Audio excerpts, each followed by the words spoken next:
नमस्कार दोस्तों, स्वागत है आप सभी का एक बार फिर से हमारे यूट्यूब चैनल पे। मेरा नाम है सुमित मुरारी। आशा करता हूँ आप लोग अच्छे होंगे, आपकी तैयारी भी अच्छी चल रही होगी।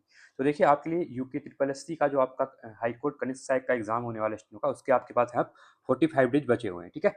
तो यहाँ पे हमने उत्तराखंड के जीएस के लिए जो बीएस निकी जी की बुक है उसको हमने स्टार्ट किया था। आज हमारा फोर्थ लेक्चर रहने वाला है और फोर्थ लेक्चर में हम क्या पढ़ने वाले हैं, आज हम कार्तिकेयपुर या फिर कत्यूरी राजवंश के बारे में यहाँ पे पढ़ने वाले हैं। आपका लेक्चर थर्ड रहने वाला है, ये ऑलरेडी 3 वीडियो इससे पहले आ चुकी थी, ठीक है। तो धीरे धीरे हम आगे बढ़ रहे हैं, 2 चैप्टर कंप्लीट कर चुके हैं और इसके साथ ही जो मैंने पहले वीडियो में बताया था कि इसकी जो डिस्ट्रिक्ट सीरीज है वो ऑलरेडी मैं करवा चुका हूँ। तो उसकी एक मैराथन वीडियो बनी हुई है 6 घंटे की, आप वो भी देख सकते हैं या फिर अलग अलग 13 डिस्ट्रिक्टों की 13 वीडियो बनी हुई है, आधे आधे घंटे की वीडियो है, आप वो भी वहाँ जाके वहाँ पे देख सकते हैं, ठीक है। ये काफी आपके लिए इंपॉर्टेंट रहने वाला, क्योंकि बेचने के पेपर बुक से एग्जाम में क्वेश्चन आते हैं, या यूके ट्रिपल एससी के एग्जाम दो आप लोग या यूके पीएससी के एग्जाम दो आप लोग, ठीक है। तो आई होप आपको ये वीडियो पसंद आ रही होगी। आज आपके लिए मैंने कुछ डायग्राम जो पीडीएफ आ रखी है वो थोड़ा सी मेहनत कर रखी है, तो आप लोगों का भी सपोर्ट चाहिए। तो देखिए इस टाइप से आपके लिए चीज़ रहने वाली है, पूरे क्रिस्पी वे पे चीज़ें बनाई हुई हैं, ठीक है। आज चीज़ें सब याद हो जाएंगी आपको। स्लाइड को अच्छे से देखना, एक बार आप वीडियो को सुन लो पहले, फिर अपने शॉर्ट नोट्स बना लो। मतलब नोट्स जो बनाने हैं आपको क्लिप्स ही बनानी है, मतलब एक सिंबल वन जो A4 साइज सी रहती है ना उसमें बनाना है, ठीक है।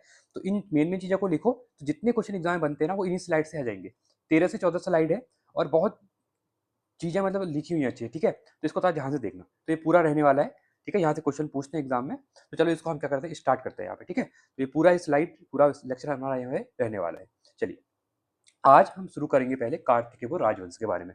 देखिए सबसे पहले तो हम कार्तिकेयपुर राजवंश के बारे में जो जानते हैं, तो उत्तराखंड में कहा जाता है कि जो मध्य हिमालय का, ठीक है, तो कार्तिकेयपुर जो राजवंश है वो मध्य हिमालय का प्रथम क्या है, ऐतिहासिक राजवंश है। क्या है, या कोई ऐतिहासिक राजवंश है, इसको समझना यहाँ से, ठीक है। तो क्वेश्चन एग्जाम में आते हैं और इसका जो टाइम पीरियड माना जाता है वो माना जाता है 700 ईस्वी से लेके 1050 ईस्वी तक, मतलब लगभग 350 वर्षों तक यहाँ पे क्या किया, कार्तिकेयपुर राजाओं ने यहाँ पे क्या किया, शासन किया हुआ है। इसी के साथ ही यहाँ पे लगभग माना जाता है कि 14 जो नरेश थे इनके, ठीक है, इनके 14 नरेशों के द्वारा क्या किया गया, यहाँ पे शासन किया गया। कहाँ पे, उत्तराखंड की मैं यहाँ पे बात कर रहा हूँ, ठीक है। उत्तराखंड के अंदर जो कार्तिकेयपुर राजवंश था आपका। चलिए अब देखिए मेन चीज है, जैसे हम कार्तिकेयपुर किसी भी डायनेस्टी को पढ़ते हैं, किसी भी राजवंश को पढ़ते हैं, तो उनके हमारे पास कुछ ना कुछ एविडेंस होते हैं। तो ताम्रपत्र और शिलालेखों पर आधारित एक ऐतिहासिक अध्ययन जो है, ठीक है, तो वहां पे चीजें लिखी हुई है, इसी अध्ययन को हम आज यहाँ पे देखने वाले हैं। अब कहने का मतलब ये है, उत्तराखंड के एक राइटर है, ठीक है, उत्तराखंड के एक इतिहासकार है जिनका नाम है डॉक्टर यशवंत सिंह कटौच जी। क्या नाम है इनका, डॉक्टर यशवंत सिंह कटौच जी है, ठीक है। तो यशवंत सिंह कटौच जी ने बोला कि जो आपका कार्तिकेयपुर राजवंश है, ठीक है, जो कार्तिकेयपुर राजवंश है, तो यहाँ पे एक परिवार था जो आप इनको ही मानते हैं, तृतीय परिवार का हिस्सा मानते हैं, ठीक है। और इनका नाम है सनोड़ादित्य, सनोड़ादित्य, ठीक है। इंपॉर्टेंट है, इसको आप लोग याद रखना, क्वेश्चन पूछता है, ठीक है। और बोला गया कि जो सनोड़ादित्य ये क्या है, इसके सनोड़ादित्य जो परिवार जो मतलब वंश है ना, इसके क्या है, संस्था को इनको मानते हैं, ठीक है। और जिसके हिसाब से जो कार्तिकेयपुर है ना, इनके हिसाब से ये क्या है, यहाँ पे 15 नरेशों ने क्या क्या यहाँ पे शासन किया हुआ है, ठीक है। इंपॉर्टेंट है, आप लोग यहाँ चीजें को ध्यान से देखने वाले हैं, ठीक है। अब हम साम्राज्य की नींव के बारे में, भूगोल, नामकरण, भाषा के बारे में यहाँ पे देख लेते हैं एक बार, ठीक है। सबसे पहले जो नामकरण की बात करूं, तो एंटिंगसन है जो इतिहास का, इनने इसको कत्यूरी बोला, हेनसांग द्वारा इसको ब्रह्मपुर बोला और बजदत्त पांडे जी के द्वारा इसको कबीरपुर बोला गया, कार्तिकेयपुर राजवंश को, ठीक है। राजधानियों की मैं बात करूं, तो जो आपका कार्तिकेयपुर राजवंश है, इसकी जो राजधानी है वो जोशीमठ कार्तिकेयपुर और बैजनाथ घाटी जो कि यहाँ पे कत्यूर घाटी में है, ठीक है। ये दो राजधानियां यहाँ पे रही हुई हैं, देखिए यहाँ पे दिखाया भी गया है, ठीक है। मैप के थ्रू आपके लिए चीजें बनाई हुई हैं, चीजें आसान रहने वाला है, ध्यान से वीडियो को देखना। अब हम स्रोत और भाषा की बात करें कि जो कार्तिकेय राजवंश है, इसके स्रोत के बारे में, तो यहाँ पे देखिए इनकी जो राजभाषा थी वो क्या थी, संस्कृत थी।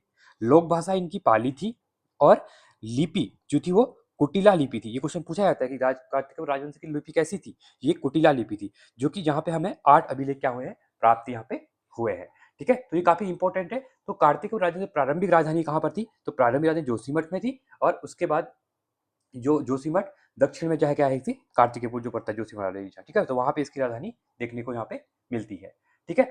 अब एक इंपॉर्टेंट चीज है और क्वेश्चन में पूछता है कि जो कत्यूरी राजवंश है, ठीक है, तो कट्यूरी शासकों का जो गढ़वाल में प्रथम मान्यता प्राप्त सत्ता केंद्र कौन सा था, वो आपका क्या है, जोशीमठ है। कहाँ पर, गढ़वाल के अंतर्गत जो मान्यता प्राप्त पहला सत्ता केंद्र था वो कहाँ पे था, वो जोशीमठ के अंदर ही था। और जो दूसरी राजधानी की मैं बात कर रहा हूँ, जो कत्यूर घाटी की मैं जो बैजनाथ की बात कर रहा हूँ, ये अल्मोड़ा के अंतर्गत था कत्यूर घाटी जो है, ठीक है। तो इसको याद रखना, इसको वैद्यनाथ के पास जो वैद्यनाथ जगह है, ठीक है, कार्तिकेयपुर, तो वहां पर थी। तो दो राजधानी थी, एक जोशीमठ थी, एक वैद्यनाथ थी। इसको आपको यहाँ पे क्या करना है, याद रखना है। और इसके हमें क्या हुए, 8 अभिलेख प्राप्त हुए हैं। और इसकी जो भाषा थी, इसमें लिपि का सॉरी जो भाषा थी वो राजभाषा संस्कृत, मतलब जो कत्यूर राजवंश था इसकी जो राजभाषा थी, मतलब ठीक है, वो क्या थी आपकी, संस्कृत थी। लोक भाषा पाली की थी, लोगों में प्रचलित। और जो कुटिला लिपि है वो क्या है आपको यहाँ पे, इसके हमें क्या मिलते हैं, 8 अभिलेख भी प्राप्त मिलते हैं, ठीक है। चलो आगे देखते हैं। अब यहाँ पे ना कहा जाता है कि जो कार्तिकेयपुर राजवंश था, इनने 300 वर्षों तक शासन किया और इनमें 14 नरेश, देखिए 14 नरेश बोले गए, बट 15वां हम समाजयुक्ति को मानते हैं यशवंत सिंह कटोच जी के अनुसार, तो इसको भी आपको याद रखना है। अब देखिए इसमें सबसे इंपॉर्टेंट क्वेश्चन जब पूछता है ना यहाँ से, ये पूछता है कि जो प्रथम परिवार था उसके संस्थापक कौन थे, तो ये थे बसंत देव की, ठीक है। द्वितीय परिवार की मैं बात करूं तो इसके संस्थापक थे निम्बरदेव, इनके बारे में आगे पढ़ेंगे, निम्बरदेव के बारे में पढ़ेंगे क्योंकि इंपॉर्टेंट है, इसका इष्टगणदेव के बारे में पढ़ेंगे, ठीक है, इसी परिवार के अंतर्गत, क्योंकि इनके द्वारा क्या किया गया था, आपके जो जागेश्वर मंदिरों में विमान जो है वो निम्बरदेव द्वारा बनाए गए थे, आगे पढ़ेंगे आगे हम। फिर तीसरा परिवार जो था आपका, वो था जो तीसरा परिवार था उसके संस्थापक थे आपके स्वर्णादित्य थे, ठीक है। और यशवंत सिंह कटोच के अनुसार कुल 15 नरेशों ने कहा कि यहाँ पे राज किया था करके, ठीक है। तो 300 वर्षों तक, 350 वर्षों तक इनने यहाँ पे शासन किया और टोटल यहाँ पे 15 नरेश होते हैं और इनके 3 परिवार माने जाते हैं, ठीक है। तो इनको हम अभी देखते हैं। तो इन 3 परिवारों ने 14 शासकों ने मध्य हिमालय पर लगभग 300 वर्ष तक क्या किया, एक छत्र यहाँ पे राज किया था, ठीक है। तो इंपॉर्टेंट देखिए, जैसे जैसे पहले कार्तिक राज था, जैसे खत्म होगा फिर चंद्रवंश यहाँ से स्टार्ट हो जाएगा, तो आगे हमें पड़ेगी, जैसे ब्रह्मपुत्र जो ब्रह्म चंद्रवंश के अंतर्गत अभी हम पढ़ेंगे, ठीक है, ब्रह्मदेव के बारे में, इन सब चीजें जो चीजें आगे आएंगी। अब हम प्रथम परिवार के बारे में कुछ चीजें यहाँ पे देख लेते हैं, ठीक है। तो देखिए प्रथम परिवार को समझने से पहले कुछ इंपोर्टेंट दो चीजें नोट कर लो, जहां से एग्जाम में क्वेश्चन कभी कभी क्या होते हैं, देखने को मिल सकते हैं, ठीक है। देखिए अब सबसे पहले ना, एक बागेश्वर के अंतर्गत आपको एक नामपत्र मिलेगा, ठीक है। तो बागेश्वर के अंतर्गत प्राप्त एक हमें क्या मिला है, यहाँ पे शिलालेख मिला है, जो किसका है, जो है आपका तिलभुवन राज का है। इसको याद रखना, क्वेश्चन यहाँ से पूछ लेता है। साथ ही साथ यहाँ पे जो प्रथम कत्यूरी नरेश थे ना, वो कौन थे माना जाता है, प्रथम कत्यूरी वो कौन थे आपके, वो थे आपके बसंत देव माने जाते हैं, ठीक है। ये भी याद है, इसको भी नोट कर लेना क्योंकि मेन मेन चीजें एग्जाम में पूछी जा सकती है, ठीक है। और इसीलिए जो कार्तिकेय राजवंश है ना, इसके हमें जो यहाँ पे तामपत्र या शिलालेख मिले हैं, वो कहाँ कहाँ से मिले हैं, तो वो मिले हैं, एक आपका मिला है बागेश्वर से,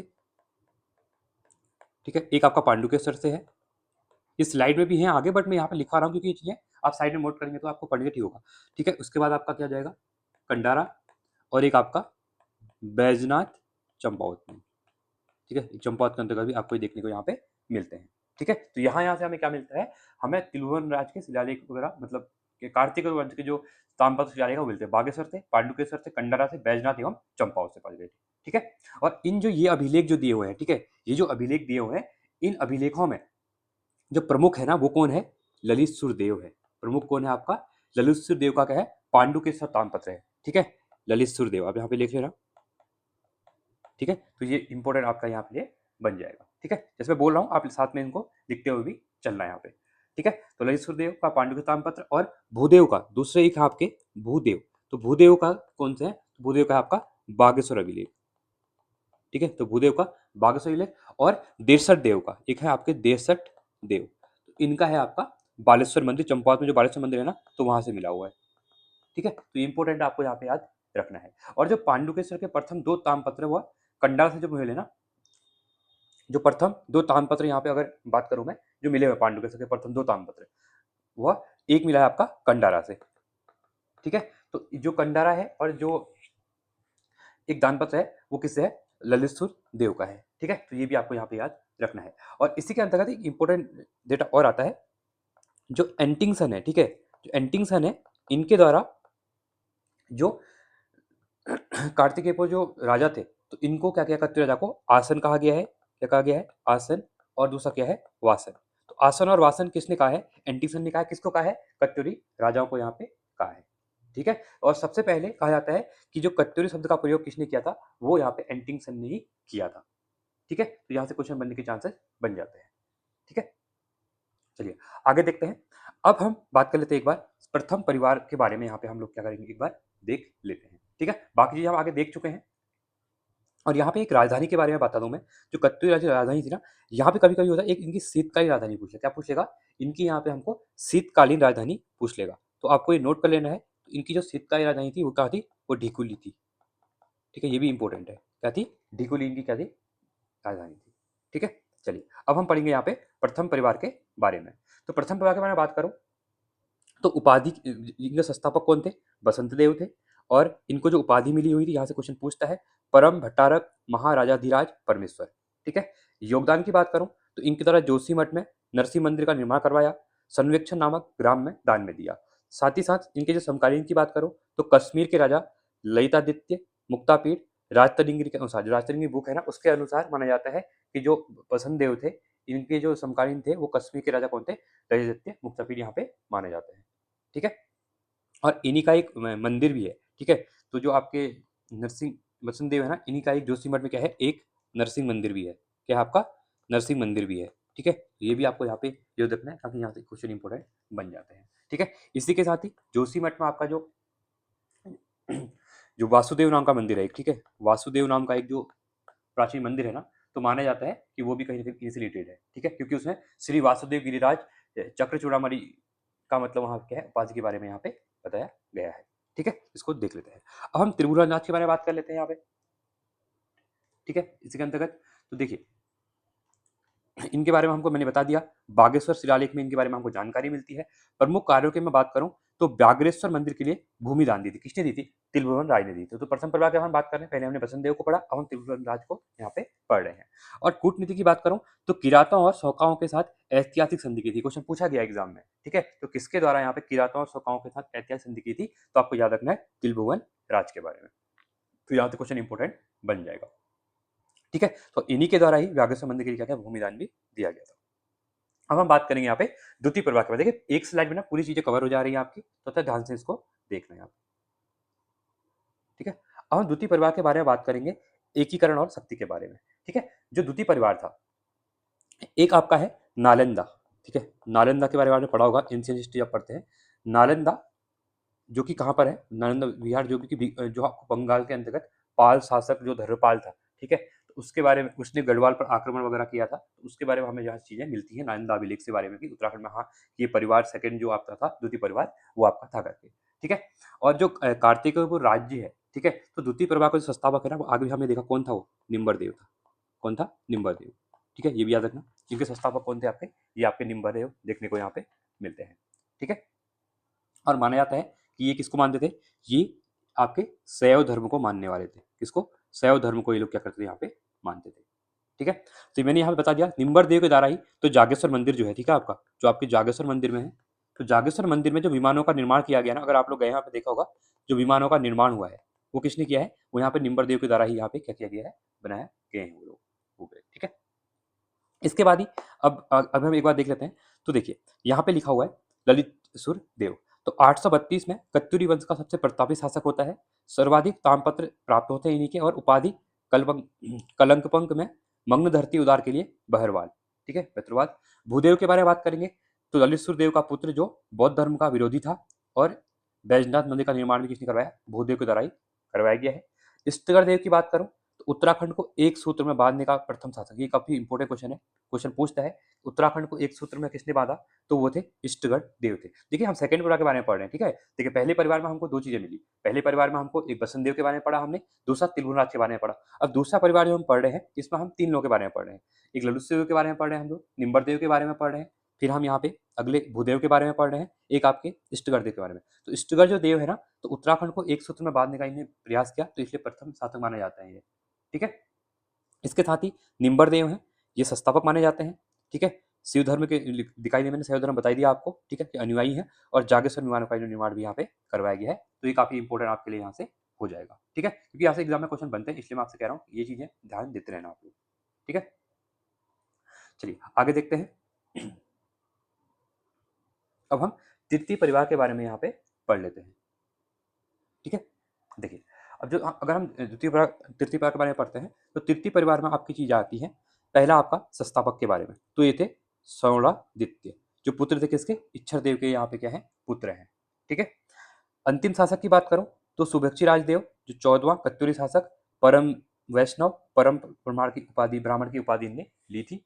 स्थानांतरण की बात करूं तो इनने राजधानी को कार्तिकेयपुर से सुबक्चीपुर ले गए थे। ठीक है, इनके द्वारा यहाँ पे क्या किया था, राजधानी परिवर्तन किया गया था। ठीक है, तो इंपॉर्टेंट है, इसको आपको यहाँ पे क्या करना है, याद रखना है। ठीक है, इसमें कुछ इंपॉर्टेंट चीजें भी हैं क्योंकि यहाँ से क्वेश्चन बन सकते हैं, उसको एक बार देख लेते हैं। ठीक है, देखिए जो आपका क्षत्रिय परिवार है ना, तो इसके अंदर हम जब पढ़ रहे हैं तो सॉरी ठीक है, तो इसमें देखिए, इसमें एक बार इंपॉर्टेंट आपको याद रखना है देरसठ देव के बारे में। यहाँ पे एक है आपके देरसठ देव। ठीक है, देरसठ देव, इनके बारे में लिखा कहा जाता है कि देरसठ देव को क्या कहा जाता है, तीन दुखियों का रक्षक। ठीक है, तीन दुखियों का रक्षक कहा गया है, और मसीहा कहा गया है, और साथ में स्वर्णदाता भी कहा गया है। ठीक है, ये याद रखना, क्वेश्चन में बनता है। देरसठ देव को ही तीन दुखियों का रक्षक कहा गया है, मसीहा कहा गया है, और स्वर्णदाता भी यहाँ पे कहा गया है। ठीक है, और यहाँ पे एक पद्म देव थे। पद्म देव के द्वारा माना जाता है कि जो बद्रीनाथ मंदिर है ना, तो बद्रीनाथ मंदिर में भूमिदान यहाँ पे दी थी। ठीक है, तो बद्रीनाथ मंदिर में इनके क्या किया था, इसलिए इनको पद्म देव को सूर्य के समान क्या है, प्रकाशवान व कर्ण के समान दानवान बोला गया है। ठीक है, किसको, पद्म देव को। ठीक है, तो ये इंपॉर्टेंट क्वेश्चन यहाँ से बन सकता है। ठीक है, तो अंतिम शासक के बारे में मैंने बात कर लिया। सुबेक्षी राजदेव यहाँ के अंतिम शासक थे, और ये कत्यूरी काल के 14वें शासक यहाँ पे होते हैं। ठीक है, तो काफी इंपॉर्टेंट है, यहाँ से क्वेश्चन बनने के चांसेस होते हैं। तो अगला हम देख लेते हैं चतुर्थ परिवार के बारे में, मतलब वैद्यनाथ कार्तिकेय में नरेश।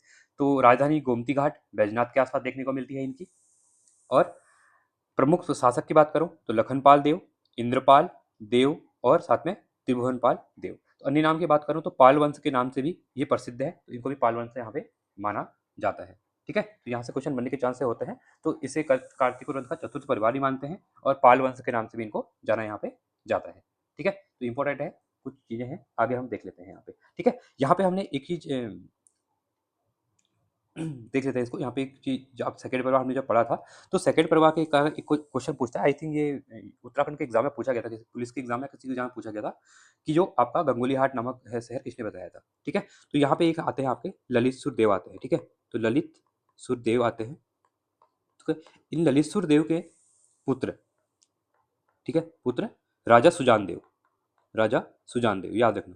ठीक है, सुजान देव, तो सुजान देव के द्वारा ही माना जाता है कि लगभग इनके द्वारा ही गंगोली हाट शहर क्या किया था, बसाया गया था। ठीक है, तो याद रखना, एग्जाम में पूछा गया, क्या पता पीवाईक्यू में पूछ ले, तो सुजान देव आपको यहाँ पे क्या करना है, याद रखना है। ठीक है, आगे देखते हैं, आई होप चीजें क्लियर हो रही होंगी आपको। ठीक है, आज देखिए मैं लिख भी रहा हूँ क्योंकि साथ में आपको नोट्स जो बनाने होते हैं, मेन मेन चीजें जो स्लाइड में नहीं है। ठीक है, कोई बच्चे बोलते थे बहुत चीजें छूटती है, तो हाँ कुछ चीजें जो छूटेंगी वो आपको मैं यहाँ पे स्लाइड में नहीं होंगी तो मैं लिख के बता दूंगा। ठीक है, चीजों को पेशेंस से देखना, देखिए एक बार करेंगे चैप्टर पूरा कवर हो जाएगा, ज्यादा स्लाइड नहीं होती है। ठीक है, चलिए अब हम केंद्रीय प्रशासन की बात यहाँ पे कर लेते हैं। ठीक है, साम्राज्य का मस्तिष्क जो होता है केंद्रीय प्रशासन, यहाँ पे एक राजा होता था। ठीक है, और जो आपका मंत्री परिषद थी ना, उसको कहते हैं राजमात्य। ये इंपॉर्टेंट क्वेश्चन है। ठीक है, क्वेश्चन कार्तिक और राजन से ये पूछता है कि जैसे मंत्री परिषद थी उसको क्या कहते थे, राजमात्य कहते थे। महान संधि विग्रह जो होता था, विदेश मंत्री, हमने कल ही बताया था, जो विदेशों के साथ जो संधि करते हैं ना, तो विदेश मंत्री करता है, संधि वगैरह करता है। ठीक है, अक्षय पटलाधिकृत ये होता था गृह मंत्री या भू रिकॉर्ड रिकॉर्ड अधिकारी, याद रखना इंपॉर्टेंट है, क्वेश्चन पूछता है। मैचिंग फॉलो में ऐसे क्वेश्चन आजकल पूछ रहा है। तो अक्षय पटलाधिकृत क्या है, गृह मंत्री या भू रिकॉर्ड अधिकारी है। ठीक है, प्रशासन में ब्राह्मण, क्षत्रिय, वैश्य और चांडाल आदि जातियों का उल्लेख मिलता है। ठीक है, ये क्वेश्चन पूछता है, इसको भी आपको यहाँ पे याद रखना है। ठीक है, क्योंकि यहाँ से एग्जाम में ऑलरेडी क्वेश्चन पूछे गए हैं। ठीक है, इनकी भाषा हमने बताई थी, संस्कृत थी, लोक भाषा पाली, लोक राजभाषा संस्कृत और लोक भाषा पाली थी, ये ऑलरेडी हम डिस्कस कर चुके हैं। ठीक है, तो यहीं पे एक इंपॉर्टेंट और है ना, एक क्वेश्चन और पूछ लेता है, जैसे आपको यहाँ पे नोट करना होगा इसके अंतर्गत। तो यहाँ पे एक भूमि मापन अधिकारी होता था, क्या होता था, एक भूमि मापन अधिकारी। ठीक है, अधिकारी, जिसको क्या कहा जाता था, यहाँ से परमावतार कहा जाता था, परमावतार। ठीक है, ये नोट करना, ये भूमि मापन जो अधिकारी है वो परमावतार इसको कहा जाता था। ठीक है, तो ये इंपोर्ट आपके लिए यहाँ पे हो जाएगा। चलिए देखिए, यहाँ पे एक इंपॉर्टेंट चीजें मिल जाएंगी। सुरक्षा और न्याय व्यवस्था की बात करता हूं मैं, तो सीमा और मार्ग सुरक्षा की बात करूं तो देखिए प्रांतपाल होते थे, ये सीमाओं का रक्षक, जो सीमाओं की रक्षा करते थे ना, उसको प्रांतपाल कहते थे। घटपाल होता था गिरिद्वारों के रक्षक, ये याद कर लेना। ठीक है, ये क्वेश्चन ऑलरेडी हर एग्जाम में पूछा गया है। वर्मपाल की बात करूं तो मार्गों का आवागमन और कर वसूली जो करते थे उसको वर्मपाल कहते थे। नरपति नदी घाटियों में निगरानी, देखिए नौ से क्या है नदी, नरपति नौ से याद रख लो, नदी घाटियों की निगरानी करता था वो नरपति होता था। प्रांतपाल सीमा की रक्षा करता था, जो प्रांत की सीमा होती थी। घटपाल गिरद्वार के रक्षक होते थे। आंतरिक न्याय और पुलिस की बात करूं तो दोष पराधी सर्वोच्च अधिकारी होता था, अपराधियों को पकड़ने वाला गुप्तचर। दंडपासी की बात करूं, पुलिस विभाग का बड़ा अधिकारी होता था। और चोरों दरी चोर नाम से लग रहा है चोरों, ठीक है, तो चोर डाकुओं की पकड़ने वाला अधिकारी जो होता था उसको चोरापी करते थे आप। चतुरंगी सेना की बात करूं मैं साम्राज्य का बाहुबल के बारे में, तो पैदल सेना जो थी वो पदाधिक थी और नायक जो थे इनके गौल्मिक थे। अश्व सेना की बात करूं, नाम अश्वरोही, जो नायक थे वो अश्व बल्लाधिकृत थे। ये इंपॉर्टेंट स्लाइड है ये भी, ठीक है। गज सेना की बात करूं जो हाथियों की सेना थी, नाम था गजारोही और नायक थे हस्ती बलाधिकृत, ठीक है। ऊंट सेना की बात करूं तो नाम था उष्ट्रोही और नायक थे उष्ट बलाधिकृत। देखिए नाम से लग रहा है उष्ट उष्ट बलाधिकृत, हस्त हस्त बलाधिकृत, अश्व अश्व बलाधिकृत और पदा, ये थोड़ा अलग है, पदाधिक गौरमिल्य, ठीक है। तो ये क्वेश्चन इंपॉर्टेंट है, ये क्वेश्चन यहाँ से एग्जाम में पूछे जाते हैं आपके लिए, ठीक है। चलिए, आर्थिक व्यवस्था और कृषि वन और राजस्व की बात करें तो देखिए कृषि की बात करूं तो क्षेत्रपाल कृषि की उन्नति का ध्यान देता था। उपरीक भूमि अभिलेख थे। वन और खनिज की बात करूं, खंडपति वनों और खदानों का अधिकारी, इसमें समझ वाली चीज नहीं है, ठीक है, याद ही करनी होती है। और कर व्यवस्था की बात करूं तो भौगिक व सौलिक, ये इंपॉर्टेंट है, भौगिक व सौलिक कर वसूली करते थे। ये क्वेश्चन एग्जाम में पूछा गया है एक बार, ठीक है। तो सौलिक और भोगपति कौन होते हैं, तो ये कर वसूली करते हैं, ठीक है। यहाँ पे एक राजकोष होता था, ये सब इसको देखते थे। और भाट व चाट प्रजाति के विष्टि या बेगार लेबर देने वाले, जो फोर्स लेबर होते हैं ना, इनको विष्टि, ये question I think UK PSC के एग्जाम में रिसेंट में पूछा गया है, ठीक है। तो भाट व चाट प्रजा से विष्टि या बेगार लेते थे करके, ठीक है। आभीर की बात करूं तो पशुओं से दुग्धागित निकालने का कार्य करते थे, ठीक है। ये भी इंपॉर्टेंट यहाँ पे आप लिए हो जाएगा। अगला बात करूं भूमि माप प्रणाली की बात करते हैं, तो बीज के अनुसार मापन की बात करूं तो एक द्रोण बराबर 32 सैर बराबर 16 नाली होता था। खारी माप की बात करूं तो 20 बराबर 20 द्रोण, एक खारी माप बराबर क्या होता है 20 द्रोण होता था। तो भूमि की नाप इसमें बोए जाने वाले बीज की मात्रा के अनुसार होती थी। कत्यूरी शासन में भूमि मापन अधिकारी परमावतार कहलाता था। ये ऑलरेडी हमने कर लिया है, मैं ऊपर लिख दिया था और यहाँ पर भी लिखा हुआ है, तो आप स्लाइड भी पढ़ेंगे ना, स्लाइड से भी चीजें हो जाएंगी, ठीक है सब कुछ स्लाइड में। अगला हम देख लेते हैं प्रांतीय शासन की बात करूं, साम्राज्य और भौगोलिक विभाजन की हम बात यहाँ पे कर लेते हैं कार्तिकेय वंश के बारे में। तो प्रांत जो था ना उसके शासक थे उपरी या फिर राज्यपाल होते थे। अब जो जिले थे ना वो विषय में, विषय के जिले को विषय कहते थे। तो पहला आपका यहाँ पे एक ऐसाल है, जो विषय है वो भागीरथी और यमुना के मध्य क्षेत्र है। जो भागीरथी और यमुना का जो क्षेत्र था ना, ये आपका यमुना, ये यहाँ पे भागीरथी, ठीक है ऐसे। तो यहाँ पे इसका जो बीच का ये वाला क्षेत्र था ना, ये है, इसको ही कहते थे ऐसाल कहते थे। अंतराग की बात करूं तो भागीरथी अलकनंदा के बीच का क्षेत्र जो यहाँ पे था, ठीक है, ये अलकनंदा आ रही है, ये भागीरथी है, इसके बीच का क्षेत्र जो था। मायापुर हाट हरिद्वार के निकट तराई भाबर का जो क्षेत्र था, ये वाला रीजन, ठीक है, इसको मायापुर हाट कहते थे। और टंकरपुर विषय अलकनंदा भागीरथी संगम में उपत्यका। और कार्तिकेयपुर विषय की बात करूं तो कत्यूर क्षेत्र जोशीमठ से गोमती घाटी, तो ये याद रखना।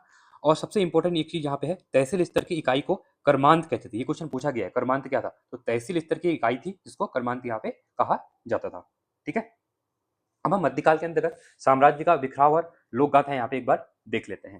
देखिए साम्राज्य बिखराव की बात करूं तो ये जो थे ना, इनका जो साम्राज्य विस्तार था, ठीक है, ये अलग अलग भागों में यहाँ पे टूट गया था, ठीक है। तो इसी में ही एक से देखिए, एक था आपकी अस्कोटी शाखा, एक थी आपकी डोटी शाखा, एक थी कि सुई शाखा जो कि लोहागढ़ चंपावत में है, एक आपकी बारामंडल शाखा। और अस्कोट पिथौरागढ़ रीजन, डोटी जो नेपाल के डोटी मतलब राज्य वगैरह हुआ करता था, ठीक है। इन भागों में क्या हुआ, इसका साम्राज्य का बिखराव हो गया धीरे धीरे, ठीक है। जैसे अब धीरे क्या हो रहा है, कार्तिकेय राजवंश क्या हो रहा है, धीरे धीरे टूट रहा है, ठीक है। यहाँ पे देखिए सबसे इंपॉर्टेंट मिलेगा अत्याचारी अंत ब्रह्मदेव के बारे में, एक अत्याचारी शासक जिसके समय साम्राज्य का पतन हुआ और तैमूर का आक्रमण भी यहाँ पे इसके समय पे क्या होता है, उत्तराखंड में होता है, ठीक है। तो ये भी क्वेश्चन यहाँ से भी पूछा गया है, ठीक है, इसको भी आप लोग याद रखेंगे। यहाँ पे कुमाऊं की लक्ष्मीबाई जिया रानी के बारे में बात करूं तो तुर्कों से संघर्ष किया, रानी बाग चित्रशिला का नामकरण, पिथौरा के संस्थापक राजा पिथौरा प्रीतम देव की पत्नी मानी जाती है, ठीक है। तो ये क्वेश्चन जिया रानी के बारे में यहाँ से पूछ लिया जाता है। अब कुछ विदेशी आक्रमण भी होते हैं यहाँ पे, और सल्तनत मुगल संबंध भी इनकी धीरे धीरे यहाँ पे बनते हैं, ठीक है, क्योंकि जैसे ही खत्म होता है इसके बाद यहाँ पे चंद्रवंश की स्थापना हो जाती है। तो 1191 से लेके 1191 और 1223 में नेपाल शासक अशोक चंद्र का कालचल देव का आक्रमण यहाँ पे होता है।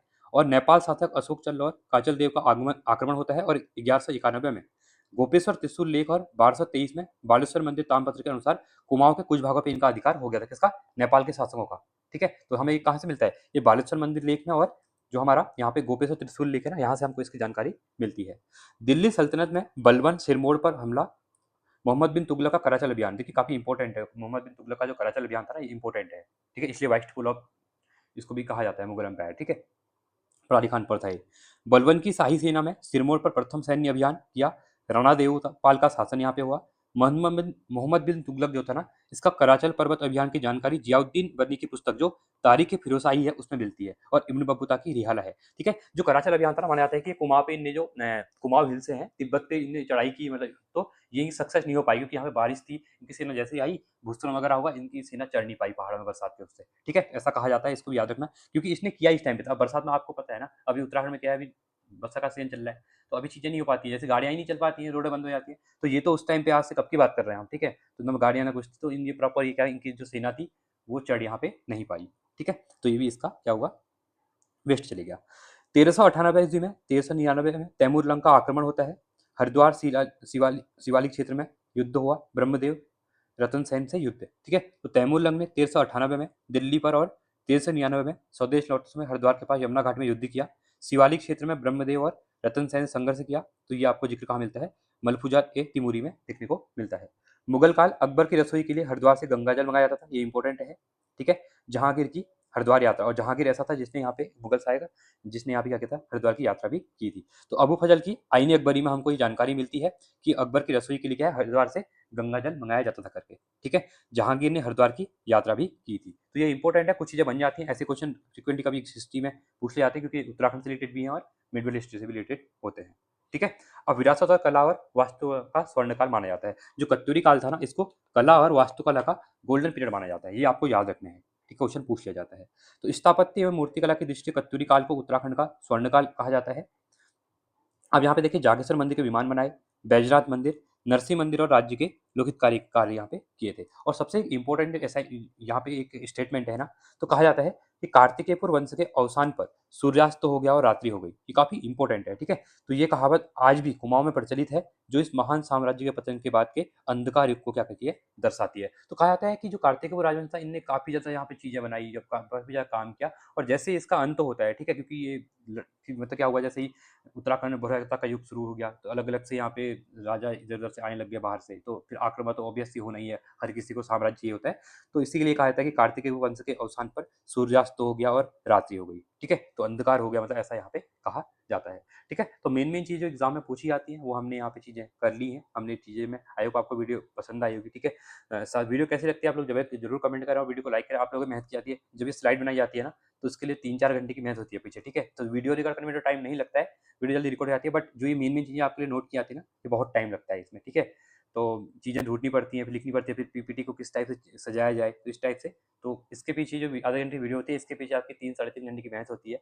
ठीक है, तो आप इसको आप लोग थोड़ा सा सेट करेंगे। ठीक है, तो ऐसे हम कंप्लीट कर लेंगे। मैंने पहले कहा था पूरी बुक कंप्लीट करेंगे, और चीज़ें आपको यहाँ से याद भी हो रही होंगी स्लाइड के तौर पर। जब आप बुक पढ़ते हैं तो बहुत सी लाइन लिखी होती है, आप नहीं पढ़ पाते हैं, तो यहाँ से कह रहा है आपको मेन मेन चीज़ें हैं तो याद हो रही होंगी। एक बार आपने वीडियो देख लिया, अब एक बार नोट्स बना लिए होंगे, फिर एक बार जल्दी से क्विक फास्ट में क्या करना है आपको, इस वीडियो को एक बार और सुन लेना है, तो आपकी चीज़ें सब क्लियर यहाँ पे हो जाएंगी। तो आई होप आपको चीज़ें पसंद आई होंगी। तो आज के लिए इतना ही रखते हैं। Thanks for watching. जय हिंद, वंदे मातरम।